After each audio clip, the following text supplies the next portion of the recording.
स्वस्ति श्री गणेशाय नमः। मां भगवते नमः।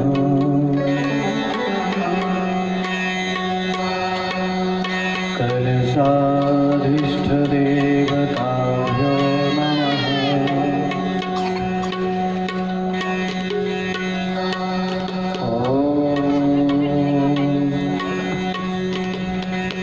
नगरस्थदेवताभ्यो नमः।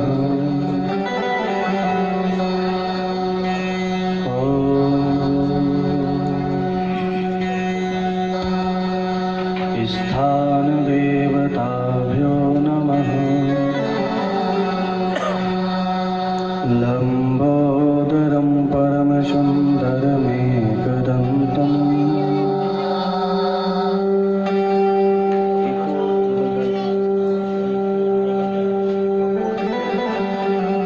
लम्बोदरं परमसुन्दरमेकदन्तम् रक्ताम्बरं त्रिनयनं परमं पवित्रम् ओद्यदिवाकरकरो ज्वलकायकान्ति विघ्नेश्वरं सकलविघ्नहरं नमामि। सुरासुरेशेवितपादपङ्कजम् करे विराजत कमनीयपुस्तकम्।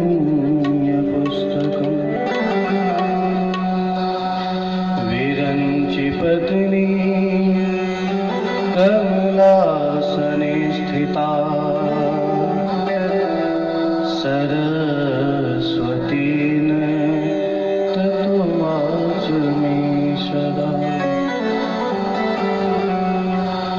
कैलासपीठासनमध्यसंस्थं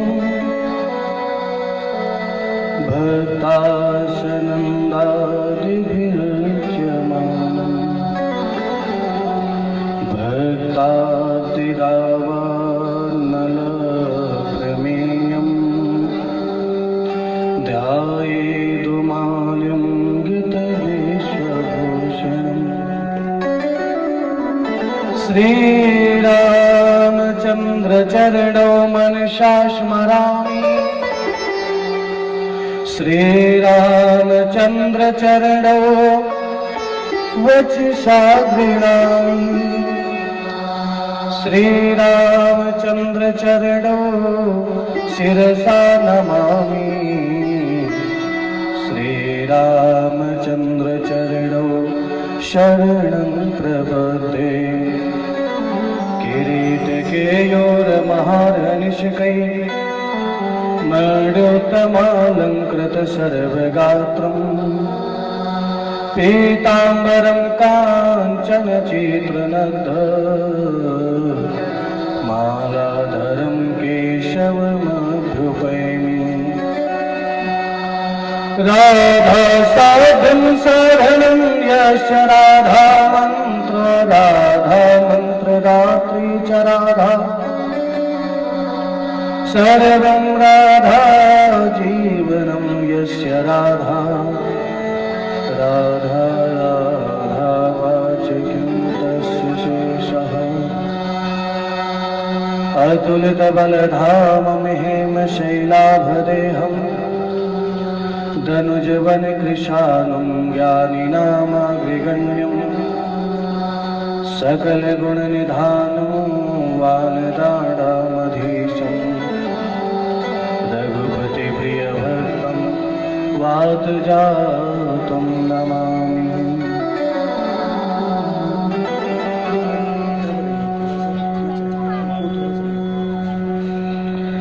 ब्रह्मस्थान सरोज मध्य विलस चेतांसुपीठ स्थितम् इस फोर्जत सूर्य रुचिंबरा भयकरम कर्पूर कुंडोज्वलम श्वेत सृगवसनानुलेपनयुतं विद्युतृचाकान्तया संश्लिष्टाघतनं प्रसन्नवदनं वन्दे गुरुं सादरम्। नमोस्तुते व्यास विशालबुद्धे पूर्णविन्दायतपत्रनेत्र येन त्वया भारततैलपूर्णः प्रज्वालितो ज्ञानमय प्रदीपः यं प्रव्रजन्तमनुपेतमपेतकृत्यम् द्वैपायनो विरहकातर्या जुहाव पुत्रेति तन्मयतया तरवोऽभिनेदो तं सर्वभूतहृदयं मुनिमानतोऽस्मि। प्रह्लादनादिपर शरपुण्डरीक व्यासाम्बरीश शुकशौनक भीष्मदाभ्याम् रुक्माङ्गदार्जुन वसिष्ठ विभीषणादि पुण्यानिमान् परमभागवतास्मरामि। नारायणं नमस्कृत्य नरं चैव नरोत्तमम् देवीं सरस्वतीं व्यासं ततो जयमुदीरये। जय जय जय राधारमण जय जय नवल किशोर जय गोपीचित चोर प्रभु जय जय माखन चोर। बोलिए रमण बिहारी मदन मुरारी बांके बिहारी लाल की जय।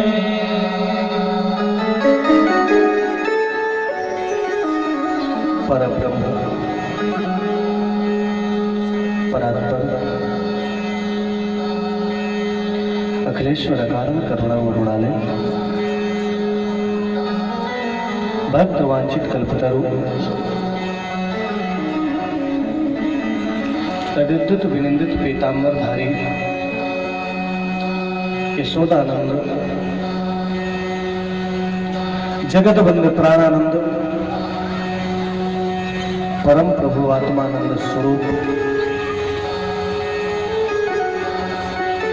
श्री वृंदावन बिहारी लाल की साक्षात प्रतिमूर्ति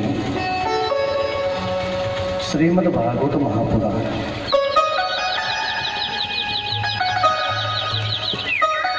आज चतुर्थ दिवस की कथा हम सभी लोग श्रवण करेंगे और सुंदर जन्मोत्सव भी आज धूमधाम से मनाया जाएगा। यहाँ पर कथा में प्रवेश करेंगे कि उसके पहले सभी लोग हमारे साथ बड़े प्रेम से नाम का संकीर्तन करेंगे। इसके बाद कथा में प्रवेश करेंगे। सभी को बोलना है, भक्ति के साथ बोलना है, मन में ये भाव रखना है कि आज हम कथा के माध्यम से गोकुल जाएंगे, नंद बाबा के महल जाएंगे और आज जन्मोत्सव का आनंद लेंगे। तो बड़ी भक्ति के साथ हमारे साथ प्रेम से संकीर्तन करेंगे। हमारो धन राधा श्री राधा श्री राधा, हमारो धन राधा श्री राधा श्री राधा।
भागवत भगवान की जय।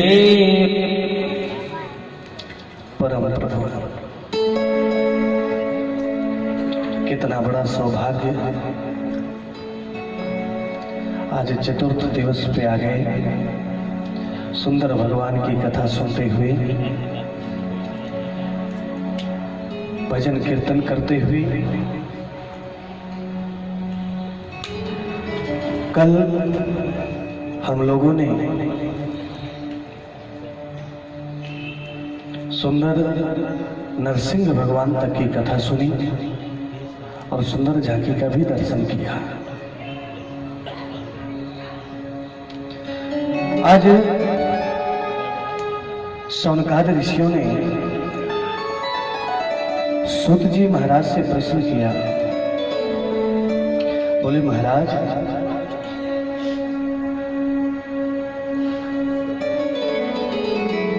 हमने सुना है कि ग्राह से गज की मुक्ति भगवान ने किस प्रकार से कराई। आखिर ग्राह के बंधन में गज कैसे फंसा, किस प्रकार से एक जानवर के द्वारा, एक गज के द्वारा स्तुति की गई और भगवान जो है तुरंत उसको बचाने के लिए आ गए, एक क्षण की भी देरी नहीं की। कौन सी भक्ति गज ने की थी, ऐसा कौन से नाम का उच्चारण किया कि भगवान को तुरंत जो है अपने स्थान को छोड़ करके वहां आना पड़ा। कहते हैं ये जो गज है ना बहुत विशाल हाथी है, इसका बहुत बड़ा परिवार है। हाँ, इसकी कई पत्नियां, कई हथनी हैं, 6-7 बच्चे हैं, ये पूरा झुंड चलता है कहते हैं हाथियों का। हाँ, और उनमें सबसे जो बुजुर्ग बलवान गज है उन सब के मध्य में चलता है और बहुत ही अहंकार से भरा हुआ है। क्यों? जिस भी जंगल से जाता है, चाहे कितने भी खूंखार जानवर आ जाए, सिंह आ जाए, इतना बड़ा परिवार है कि कोई उसको हानि नहीं पहुंचा सकता। और व्यक्ति जब सबल होता है, पूरा भरा परिवार हो, सब धन से, बल से, हर चीज से संपन्न हो, तो व्यक्ति के अंदर अहंकार आ जाता है। उसी प्रकार गज के अंदर भी अहंकार है। पूरे जंगल में घूमता है, जो भी मिलता है खाता है, कोई रोकने वाला नहीं। जब तालाब जाता है, नदी जाता है, तो जितने जीव जंतु वहां पर रहते हैं ना, सब उसके डर से चले जाते हैं, भाग जाते हैं। गज आ रहा है, यानी पूरे जंगल में अगर साम्राज्य है तो उस हाथी का साम्राज्य है। उस अहंकार में उसको ये नहीं मालूम कि जब तक समय अनुकूल है तब तक सब है, जब विपरीत समय आ जाता है तो कोई पास में नहीं रहता, ये उसको भान नहीं है। और ये जो गज की कथा है ना, इस कथा से हमें यही शिक्षा प्राप्त होती है। आज कहते हैं जंगल में घूमते घूमते पूरा परिवार है, हाथियों का झुंड है, एक नदी पर गए, वहां पर जो है स्नान करने लगे। सोनों से जो है अपने जल में, जब शरीर में जल डालता है बौछार जैसी आती है। पूरे हाथियों का झुंड स्नान कर रहा है और उसी नदी पर कहते हैं एक ग्राह, एक ग्राह की ताकत जल में 100 हाथियों से भी ज्यादा होती है। जल के बाहर आ जाए तो उसकी ताकत नहीं है, लेकिन जल के अंदर उसको कोई परास्त नहीं कर सकता। आज ग्राह ने जो है गज को कहते पकड़ लिया पैर, और जैसे ही पैर को पकड़ा तो सबसे पहले जो नजदीकी होते हैं ना, परिवार होता है, व्यक्ति को कोई तकलीफ होती है तो अपने परिवार को आवाज देता है। पहले तो अकेले प्रयास करता है परिस्थिति से निकलने के लिए। आज कहते हैं गज प्रयास करने लगा कि मैं बाहर निकलूं, लेकिन ग्राह के सामने गज की कुछ नहीं, और वो जो है खींचते हुए चला जा रहा है। जैसे ही आधा शरीर गज का जो है जल के अंदर चला गया, तब जाकर के परिवार को आवाज दी कि मुझे किसी तरह से यहां से निकालो, मुझे जो है ग्राह खींचता चला जा रहा है।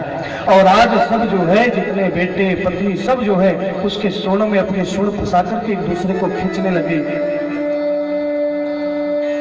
पूरा परिवार कम से कम 100 हाथियों का झुंड एक साथ खींच रहा है, लेकिन उस हाथी को खींच नहीं पा रहा। एक दिन, 2 दिन, 3 दिन खींचते रहे, लेकिन जब नहीं खींचा जा सका तो जो बच्चे थे ना वो छोड़ करके चल दिए। हाँ, अब तुम हमसे नहीं निकाले जा रहे हो, अब हमारे लिए तुम भारी हो, तुम जाओ। हाँ, जब बिल्कुल बुढ़ापा आ जाता है ना, माता पिता जब बेड में ही मलमूत्र छोड़ रहे हैं, तब बेटे बहू भी सोचते हैं कि कब ये पधारे। क्यों? सेवा नहीं की जाती। आज जब बच्चे जाने लगे, आज उस गज को बहुत दुख हुआ। बताइए, जिनके कारण मैं पूरा जीवन इनके साथ रहा, आज ये मुझे छोड़ करके जा रहे। पत्नियों को आवाज लगाई। एक दो दिन उन्होंने भी प्रयास किया, जब देखा कि नहीं खींचे जा रहे हैं तो उन्होंने भी छोड़ के चल दिया। और जब पूरा परिवार छोड़कर चल दिया, तब उसको ज्ञान हुआ। आज इतना दुख हुआ उसको, और उस दुख में आज उसने भगवान को याद किया। ये बिल्कुल सत्य है। कस्य माता पिता कस्य भार्या सहो। ना तो किसी की कोई माता, ना पिता, ना भाई, ना बहन। अर्थ कालेन संबंध काकस्य परिवेदनम। जब तक अर्थ है, जब तक संपत्ति है, जब तक प्रसन्नता है, खुशहाली है, तब तक सब है। लेकिन जब विपरीत स्थिति आती है ना, तो आज का तो समय ऐसा हो गया है। पहले का समय विपरीत स्थिति में भी पत्नी साथ देती थी, आजकल पत्नी भी साथ नहीं देती विपरीत स्थिति। यथार्थ सत्य है। एक संत तो बहुत सुंदर उदाहरण देते हैं। बोले, महाराज एक सेठ जी थे, खूब धन से, संपत्ति से, हर प्रकार से भरपूर थे। कई कथा सुनने जाते, अगर कोई व्यास जी महाराज कहते कि इस संसार में कोई किसी का नहीं, तो बिल्कुल नहीं मानते। मेरे बच्चे मुझे इतना प्रेम करते हैं, मेरी पत्नी इतना प्रेम करती है, मैं अपने परिवार से इतना प्रेम करता हूं, बिल्कुल। एक संत के पास गए, बोले महाराज मैं इस बात को तो बिल्कुल नहीं मानता। बोले एक काम करोगे? बोले क्या? थोड़ी सी परीक्षा लेने में तो कोई कमी गलती है नहीं? बोले हाँ। आज तुम परीक्षा ले लो कि तुम्हें वास्तविक प्रेम करते हैं तुम्हारे घर के कि नहीं। तो बोले क्या करना पड़ेगा? बोले तुम एक काम करो, घर जाओ और घर में जो है मरने का नाटक कर लो, पता चल जाएगा। संयोग से सायंकाल सेठ जी घर पहुंचे, रात्रि में सोए, सुबह नींद ही नहीं खुली। सेठानी जी गई जगाने, जैसे ही जगाने का प्रयास कर रही, जग नहीं रहे। देखा, थोड़ी देर तक श्वास को रोक लिया, श्वास नहीं चल रही। सेठानी जी को ये हो गया, ये तो रात में ही चले गए। सेठानी जी ने विचार किया कि अगर अभी बताते हूँ सबसे, सायंकाल तक इनका दाह संस्कार होगा, दिन भर भूखा रहना पड़ेगा। और अभी से शाम तक अगर रोए बिना कुछ खाए पिए तो बड़ी तकलीफ होगी। तो सेठानी जी ने किसी से नहीं बताया, पहले जाकर के बढ़िया सुंदर नाश्ता बनाया और नाश्ता किया। नाश्ता करने के बाद जो है आवाज लगाई, सेठ जी नहीं रहे, और फिर रोना शुरू हुआ। सेठ जी देख रहे हैं अंदर से, महसूस तो हो गया, लेकिन थोड़ी देर तक क्रिया और चली। सब लोग इकट्ठे हुए और कहते हैं उनको लेकर के जाने लगे। और जिस चारपाई पर थे, जब लेकर के जाने लगे, तो सेठ जी जैसे ही दरवाजे से निकले तो उन्होंने एक पैर को तिरछा कर दिया और जाकर के दरवाजे पर पैरों लग गए। और मरे हुए व्यक्ति का शरीर जो है ना, पूरी तरह से अकड़ जाता है। जैसे हम जनरली हाथ मोड़ सकते हैं, फिर नहीं मोड़ सकते, ये बिल्कुल हड्डी सीधी हो जाएगी। अब तो पैर सीधा कर रहे हैं और पैर सीधा हो नहीं रहा। बोले एक दो ही उपाय है इसमें। जो गांव वाले थे उन्होंने कहा दो ही उपाय है, या तो सेठ जी का पैर काटा जाए या तो ये दरवाजा काटा जाए। सेठानी जी थोड़ी देर तक सुनती रही। उन्होंने कहा ये दरवाजा तो काटा नहीं जा सकता। क्यों? क्योंकि अब कमाने वाले हैं नहीं, दरवाजा कैसे बनेगा। एक काम करो, ये तो मर तो गए ही हैं और मरने के बाद दर्द तो होता नहीं, इनका पैर ही काट दीजिए। जैसे ही पैर काटने को हुए, सेठ जी ने विचार किया तो ये पैर भी काट देंगे। बैठ गए। हाँ, उसी समय कहते जंगल चले गए, संत से मिले। बिल्कुल आपने सही कहा था, कस्य माता पिता कस्य भार्या सहोदरा। इसका यही यथार्थ नहीं है। मन में कभी यह शंका नहीं लानी चाहिए कि हम ना तो कभी परीक्षा लेनी चाहिए। केवल उपदेश के लिए है कि परिवार का ध्यान देना बिल्कुल बहुत अच्छी बात है, गृहस्थ धर्म है। लेकिन परिवार के साथ साथ भगवान को भूलना, अगर हम भगवान को भूल गए तो आप अधर्म कर रहे हैं। गृहस्थ धर्म में बच्चों का पालन करना, पत्नी का पालन करना, पूरे परिवार का पालन पोषण करना, यह एक गृहस्थ, ये उसका धर्म है, ये करना चाहिए। लेकिन भगवान को नहीं भूलना चाहिए। आज कहते हैं गज ने भगवान को आवाज लगाई, अब इस संसार में मेरा कोई नहीं है, अगर इस संसार में कोई है तो केवल आप हैं, आपके अलावा कोई नहीं है। और बड़ी सुंदर स्तुति की गज ने। एवं व्यवसितो बुद्ध्या समाधाय मनोहरी जजाप परमं जाप्यं प्राजन्मानं सेक्षितम्। 40 श्लोकों के द्वारा भगवान की स्तुति की, लेकिन पूरी स्तुति में कहीं पर भगवान का नाम नहीं लिया।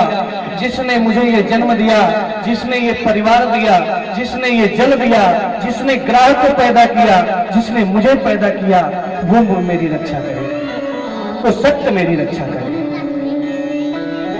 जिसके बिना कृपा के पत्ता नहीं हिलता, जिसके बिना कृपा के श्वास नहीं चलती, वो मेरी रक्षा करे। भगवान भोलेनाथ आकाश मंडल पर बैठे हैं, देख रहे हैं कि नाम तो किसी का ले ही नहीं रहा। और एक बार बोल दे कि हर हर महादेव तुम मेरी रक्षा करो, मैं दौड़ करके रक्षा कर दूं। ब्रह्मा जी सोच रहे हैं एक बार मुझे बोल दे मैं रक्षा कर दूं, पर ये नाम तो ले ही नहीं। कहीं पर कोई व्यक्ति किसी के नाम से आवाज देता है तो ही वो पहचान सकता है कि मुझे बुला रहे। लेकिन मेरे गोविंद, उनका तो कोई नाम ही नहीं, वही तो पालनहार है, वही तो सर्वसत्य। भगवान नारायण ने विचार किया कि ये सत्य की वंदना कर रहा है तो मुझे जरूर जाना चाहिए। और आज सोन्तः सरस्युर्बलेन गृहीतयार्तो दृष्टा गरुत्मतिहरिं चौपात चक्रम। आज भगवान नारायण तुरंत जैसे उसने आवाज लगाई सत्य की,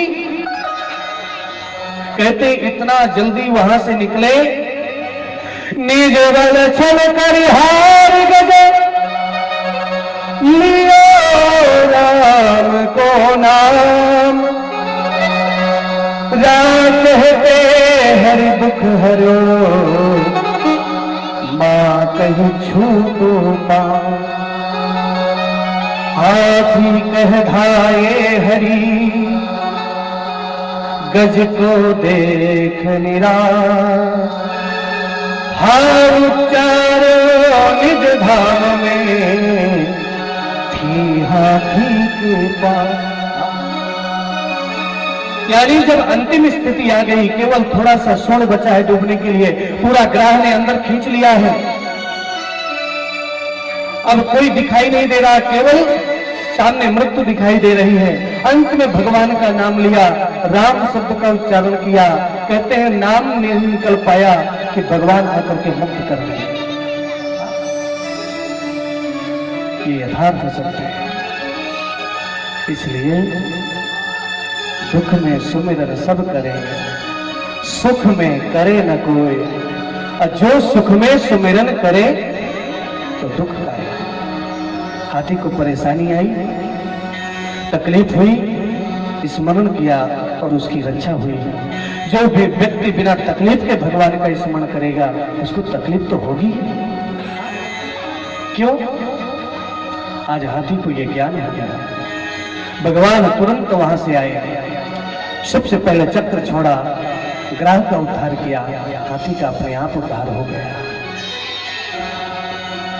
आज हाथी बड़ी सुंदर स्तुति की, उस जलाशय से, उस नदी से कमल को तोड़ करके भगवान के चरणों में अर्पित किया। आपने मेरी रक्षा की। अरे मैं तो पूरे परिवार के साथ यहाँ स्नान करने आया था, अचानक ये स्थिति हो जाएगी ये तो मुझे भान ही नहीं था। तो क्या मौत के लिए भी कोई मुहूर्त रहता है? कोई भरोसा नहीं है। हम खाना पीना करके सो गए, भगवान का नाम लेकर के सोइए। इस जीवन का कोई भरोसा नहीं है। ये यथार्थ सत्य है। एक संत ने कहा, बोले महाराज कब अंतिम यात्रा निकले इसका कोई मुहूर्त नहीं। जब तेरी डोली निकाली जाएगी, जब तेरी डोली निकाली जाएगी, बिन मुहूर्त ही उठा ली जाएगी। जब तेरी डोली निकाली जाएगी, बिन मुहूर्त ही उठा ली जाएगी। जब तेरी डोली निकाली जाएगी, बिन मुहूर्त ही उठा ली जाएगी। जब तेरी डोली निकाली जाएगी, बिन मुहूर्त ही उठा ली जाएगी।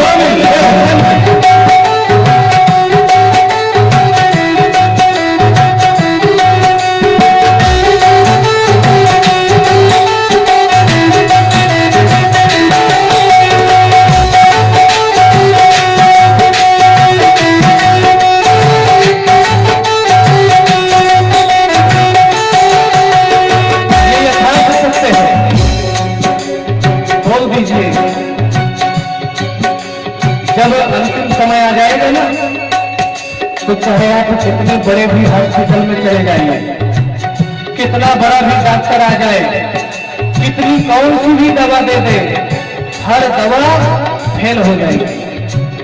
और जब उसको रखना होगा ना, तो एक छोटा सा झोला छाप डॉक्टर आ जाएगा और फिर करके चला जाएगा। उन्हें हकीमों से कह दो बोल कर, हकीमों से कह दो बोल कर,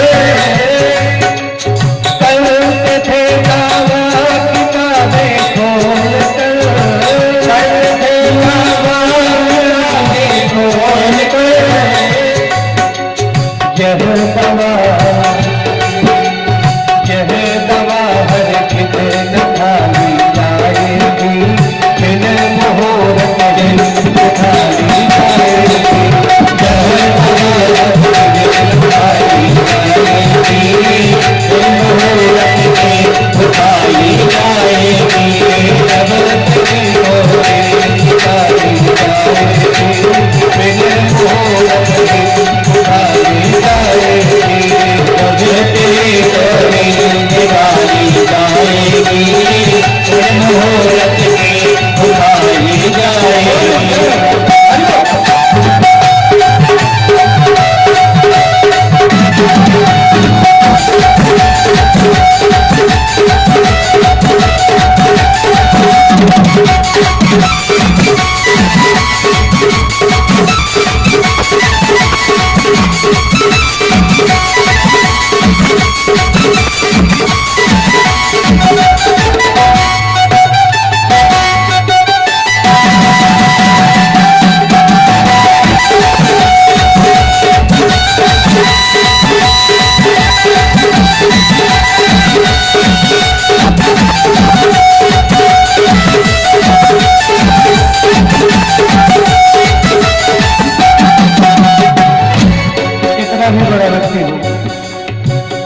राष्ट्रपति हो, प्रधानमंत्री हो,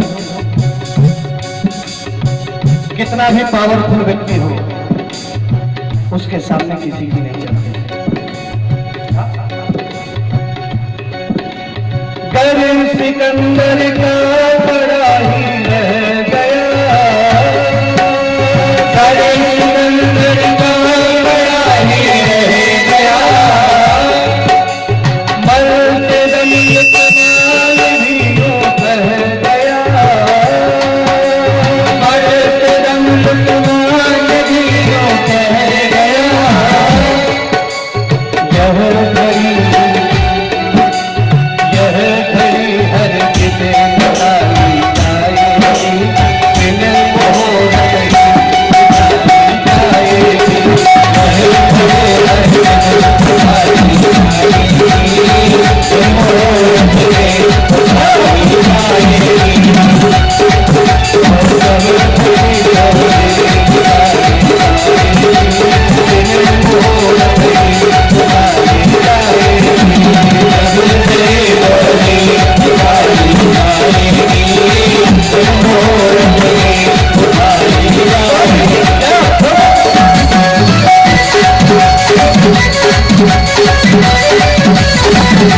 इसका सब कुछ हिसाब ऊपर देना पड़ेगा। यहाँ पर आप झूठ बोल सकते हैं, मैंने ये नहीं किया, बिल्कुल झूठ बोल सकते हैं, लेकिन उसके सामने आप बिल्कुल झूठ नहीं बोल सकते। वहां पर जो आपका बही खाता चल रहा है, वो खाता जब सामने रखा जाएगा, उसी के हिसाब से न्याय होगा। होएगा परलोक में तेरा हिसाब, होएगा परलोक में तेरा हिसाब, कैसे मुकरोगे वहां पर तुम जना, कैसे मुकरोगे वहां पर तुम जना।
इतना फैलते चले जा रहे हैं, ऐसा लग रहा है कि इसको हम बांध करके ऊपर ले जाएंगे।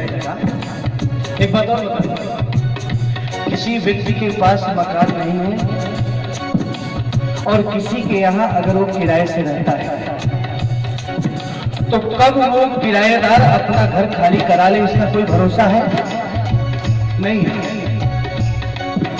तो जिसको तुम अपना कह रहे हो ना, मेरा घर, इस घर में भी तुम किराए से रह रहे हो, कब वो खाली करा ले, तुमको ही बुला ले, कोई भरोसा नहीं।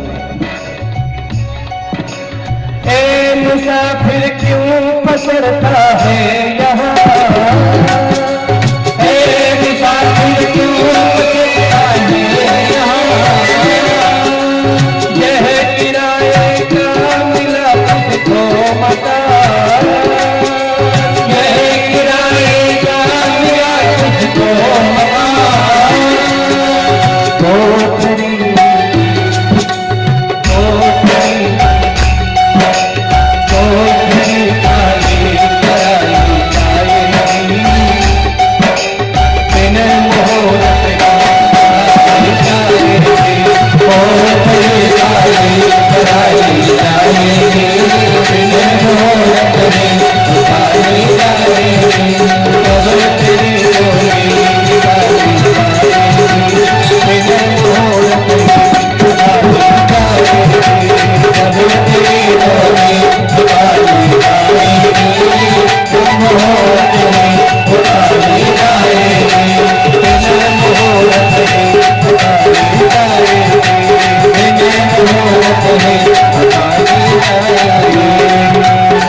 जब तेरी डोली निकाली जाएगी, बिन मुहूर्त ही उठाई जाएगी।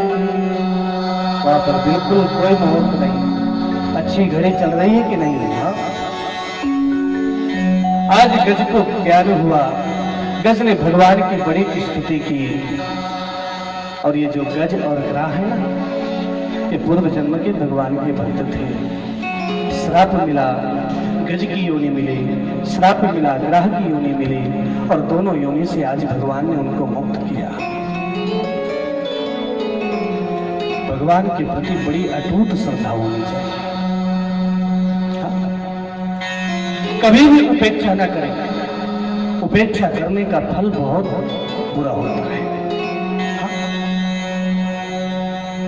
एक बार कहते हैं दुर्वासा ऋषि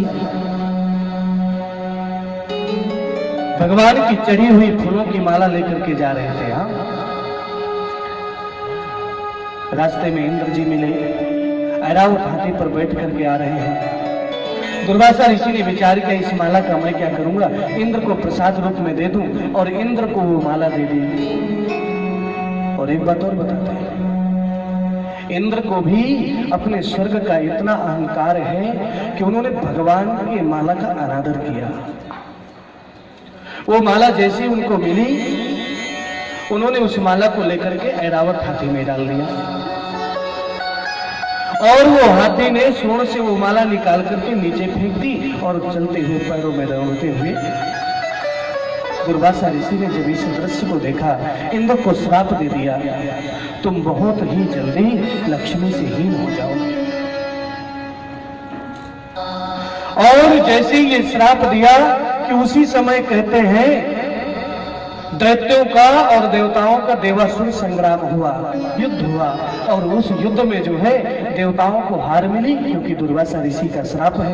और स्वर्ग पर जो है दैत्यों का साम्राज्य हो गया, महाराज बलि का साम्राज्य हो गया। और जब स्वर्ग गया, एक बात और बता, जब ये सभी जानते हैं जब तकलीफ नहीं तो कोई याद नहीं, अब तकलीफ आ गई तो सारे देवी देवता ब्रह्मा जी के पास गए, किस प्रकार से इन दैत्यों से हम बचें। ब्रह्मा जी सबको लेकर के नारायण जी के पास पहुंचे, महाराज किस प्रकार से जो है देवताओं को उनका स्वर्ग मिले। आज कहते हैं भगवान विष्णु ने उनको सर्प नीति सिखाई। सर्प नीति जानते हैं? सर्प नीति बड़ी अच्छी नीति है, जानते सब हैं लेकिन अभी बता देंगे तो समझ जाएंगे आप लोग। जब सर्प पिंजरे के अंदर होता है ना, कहीं बाई चांस अगर पिंजरे के अंदर फंस गए और सर्प पिंजरे के अंदर है और सामने से चूहे का सबसे बड़ा शत्रु होता है, मूसक का जो चूहा होता है उसका सबसे बड़ा शत्रु सर्प, तुरंत खाता है। लेकिन पिंजरे के अंदर है तो जैसे कहते एक चूहा निकला, सामने दिखा, सर्प को पिंजरे के अंदर देख करके वो डरा नहीं, उसके पास चला गया क्योंकि मेरा तो कुछ कर नहीं सकता। आज सर्प उससे बड़े प्रेम से बोला, चूहा भैया कहाँ जा रहे हैं? बोले अच्छा हुआ आज फंस गए। अरे बोले नहीं, आज से हम मित्रता करेंगे। हाँ? आज से हम और तुम दोनों मित्र रहेंगे और कोई भी हमसे नहीं युद्ध कर सकता। तो एक काम करो, इस पिंजरे को जो है अपने दांतों से खोल दो, तोड़ दो और जिससे मैं बाहर आ जाऊं। चूहा ने कहा बिल्कुल सही बोल रहे हो ना, निकलने के बाद कुछ करोगे तो नहीं? बोले बिल्कुल नहीं, आज से तुम मेरे मित्र हो। और जैसे ही चूहा ने उस पिंजरे को खोला, सर्प जी बाहर आए, चूहे को खाए और चले गए। यानी प्रेम से बोल करके अपना काम निकाल लो और इसके बाद फिर मतलब न रखो, यही तो सर्प नीति है। और मेरे समझ में तो सभी लोग इसको बहुत अच्छे से जानते हैं। हाँ? क्या तो किए होंगे या तो किसी ने उनके प्रति किया होगा।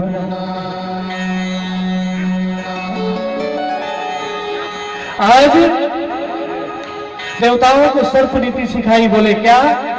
बोले दैत्यों से मित्रता करो। हाँ? ये जो बुरे लोग होते हैं कभी कभी ये बहुत अच्छा काम कर जाते हैं, मित्रता कर लो तो कभी कभी बहुत अच्छा कार्य करते हैं। आज देवताओं ने दैत्यों से कहा कि हम तो मित्र हैं और हम सबको मिलकर के समुद्र मंथन करना चाहिए, क्योंकि समुद्र में अमृत है और वो अमृत मंथन से निकलेगा, उस अमृत को हम दोनों लोग मिलकर के बांट करके पी लें। भगवान विष्णु ने कहा एक बार अमृत निकाल लो, इसके बाद बाकी कार्य मेरे ऊपर छोड़ दो। अब दैत्यों ने विचार किया इतना प्रेम से क्यों बोल रहे हैं, ये भी विचार करने की बात है। कोई हमारा हमेशा बुरा सोचने वाला हो और अचानक वो इतना मीठा मीठा बोलने लगे कि शक्कर से भी ज्यादा, तो और ज्यादा सतर्क हो जाना चाहिए। लेकिन दैत्यों ने विचार किया कि अमृत निकलेगा, फिर इनसे युद्ध करके पूरा अमृत हम पी लेंगे, चलो समुद्र मंथन करते हैं। आज मंदराचल पर्वत को मथानी का कार्य मिला। मंदराचल पर्वत को रस्सी का कार्य कहते वासुकी नाग।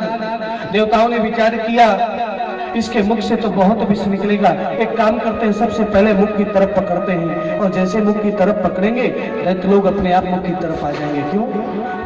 वो जरूर सोचेंगे कि ये जरूर अच्छी जगह मुख की तरफ पकड़ करके जो है अच्छा करने जा रहे हैं। और जैसे मुख की तरफ पकड़े दैत्य लोग बोले नहीं, हम तुमसे बड़े हैं, हम स्वर्ग के राजा हैं, हम इधर पकड़ेंगे। बोले चलो अच्छी बात है, पकड़ लो। कुछ तो कहावत ये भी है कि वासुकी नाग के मुख से इतना विष का फुहारा निकला कि उस विष के कारण जो है सारे दैत्य काले हो गए। देवताओं ने पूंछ की तरफ पकड़ लिया और दैत्यों को मुख की तरफ पकड़ा दिया। अब समुद्र मंथन का कार्य प्रारंभ हुआ। मंदराचल पर्वत इतना विशाल है कि उस समुद्र के अंदर चला जा रहा था, और आज स्वयं भगवान नारायण ने कच्छप अवतार धारण करके उस मंदराचल पर्वत को अपने पीठ पर ले लिया। कच्छप जानते हैं? कछुआ, कछुए की पीठ, कछुए का सर कमजोर होगा, सर में मार देंगे तुरंत मर जाएगा, लेकिन अगर पीठ में आप 10 लाठी भी मारेंगे ना तो कछुआ नहीं मरेगा। पीठ बहुत मजबूत होती है। उस पीठ पर जो है मंदराचल पर्वत को धारण कर लिया। आज उस पीठ पर जो है मंदराचल पर्वत घूम रहा है। समुद्र मंथन का कार्य हुआ। और एक बात और बता देंगे, कभी भी हम शुभ कार्य करते हैं तो सबसे पहले उसमें थोड़ा सा तकलीफ जरूर आती है। निकालने गए थे अमृत को और सबसे पहले क्या निकल आया? विष। जैसे ही विष निकला तो उस विष की अग्नि से आज सारे देवता और दैत्य सब दहकने लगे, उस विष से जो है जलने लगे। तब स्तुति की किनकी? देव देव महादेव भूतात्मन भूति भावना पाहिनः शरणापन्ना त्रैलोक्य दहनात् विषाद। अरे हे देव के देव महादेव, अब आप ही रक्षा कर सकते हैं। महादेव की स्तुति की। भगवान भोलेनाथ आए और कहते हजारों टन लाखों टन जो विष निकला ना, उस पूरे विष को जो है भगवान भोलेनाथ पिए, और उस विष को पी करके 10 ग्राम 5 ग्राम नहीं, लाखों टन उस विष को पी करके हृदय नहीं ले गए। क्यों? क्योंकि भगवान भोलेनाथ के हृदय में नारायण का वास है, मेरे गोविंद का वास है। तो उस विष को पूज कहते हैं कंठ पर धारण कर लिया। आज भी उनका कंठ कहते हैं नीला पड़ गया। तो एक नाम और बोलते हैं उनका, बोलिए नीलकंठ भगवान की जय। आज नीलकंठ नाम पड़ गया। और जैसे ही उस विष को पिए चले गए आराम करने के लिए कैलाश पर्वत। इधर मंथन हुआ। मंथन करने के बाद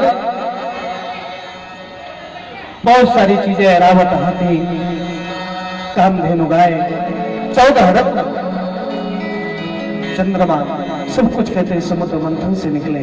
और अंत में जो 14वां रत्न है स्वयं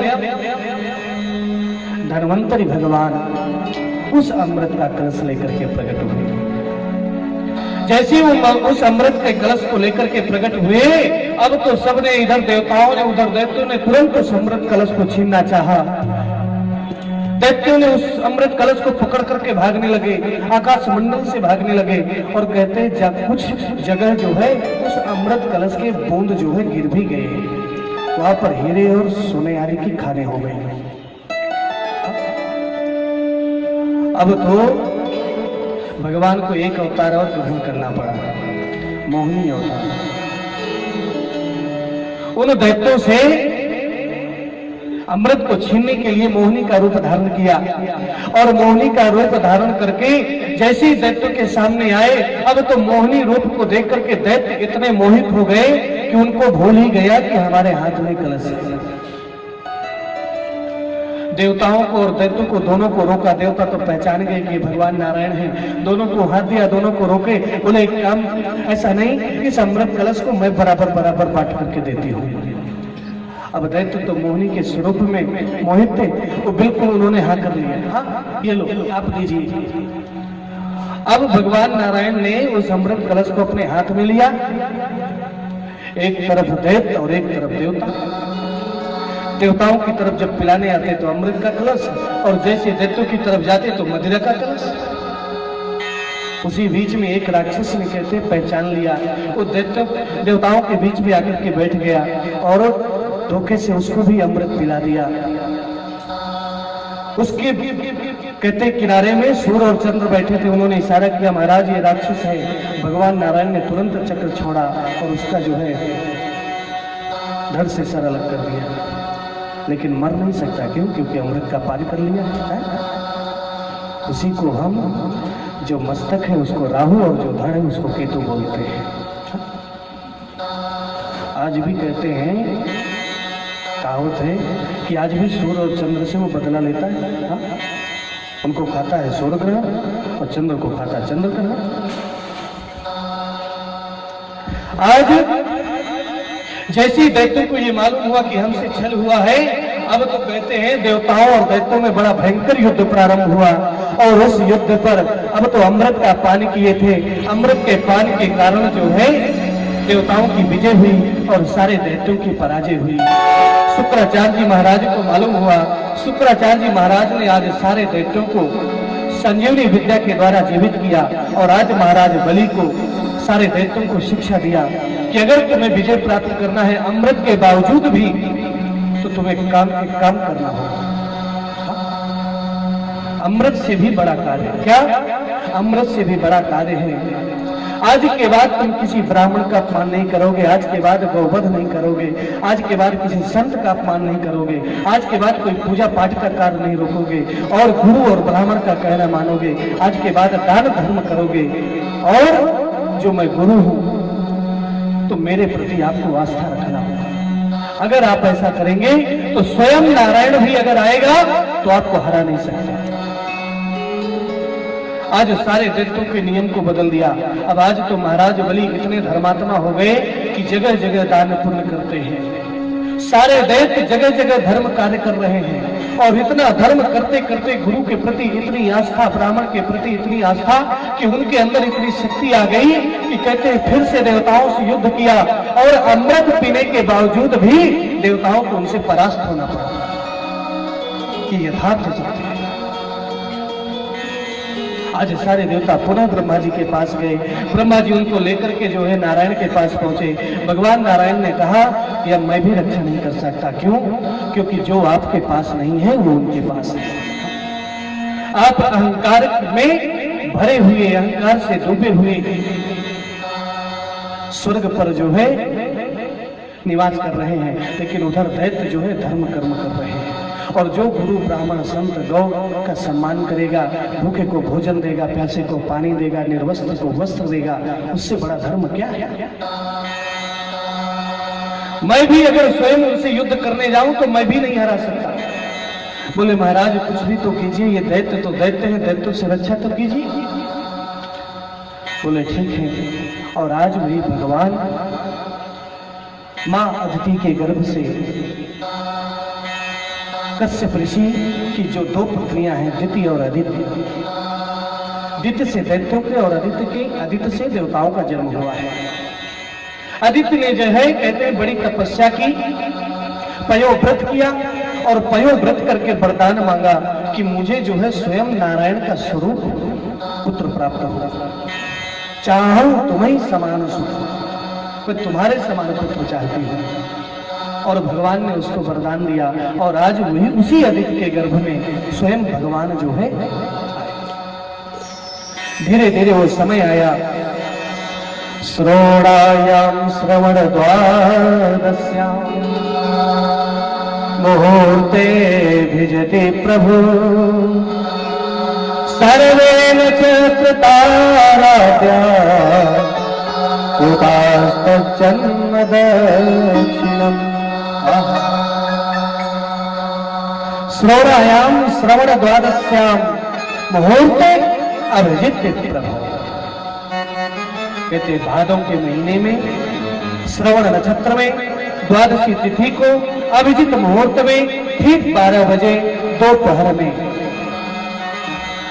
के गर्भ से सामने बिल्कुल भगवान प्रकट हो गए। और कौन सा स्वरूप है? बोलिए वामन भगवान की जय। वामन रूप में 52 अंगुल के, हाँ? छोटा सा मुख, छोटे छोटे पैर, छोटे छोटे हाथ, बड़ी सुंदर छवि है। केवल एक लंगोटी पहने हुए हैं, एक डंडा है, एक छत्र है, एक कमंडल है, 4 हाथ है।